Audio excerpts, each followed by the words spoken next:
миңдеген адамдарыбызга, 10 миңдеген адамдарыбызга жардам болду. 3 айлык проценттин жаап бериш деген бул өтө чоң маселе мисалы. Анткени бая пандемиядан баштап бүгүнкү күнгө чейин арызданып жүргөн, кредит алган адамдарыбыз арызданып жүрөт да. Анан биз алдыктагы критерийди 100 миңден ылдый карайсың эсептедик. Анткени 100 миңге чейин ким алат? Эң кедей адамдар алат да. 100 миң алат, 80 миң алат, 50 миң, 30 миң, 20 миң алат дегендей. Анын ошолордун 3 айлык проценттин жаап бергенге биздин мамлекетибиздин күчү жетти.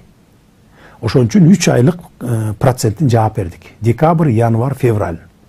Анан эми 3 айлыгын жаап берип туралы, кийин дагы жаңы жылда бюджетибиз кандай болот? Кайсы жерден источниктерди табабыз? Эгер источниктерди таап калсак, дагы узартып беребиз 3 айга жардам беребизби деп. Анткени биздин ошо 100 миңден ылдый кредит алгандардын бардыгы ылдыйкы катмар, кедей адамдар. Жөнөкөй адамдар. Биз ошол критерий менен карап жаап бердик. Анан эми ошондой жакшылык кылсаң дагы анан эми баягы популисттик кадам деп атсам, билбейм, эми башка эмне деп айтыш керек.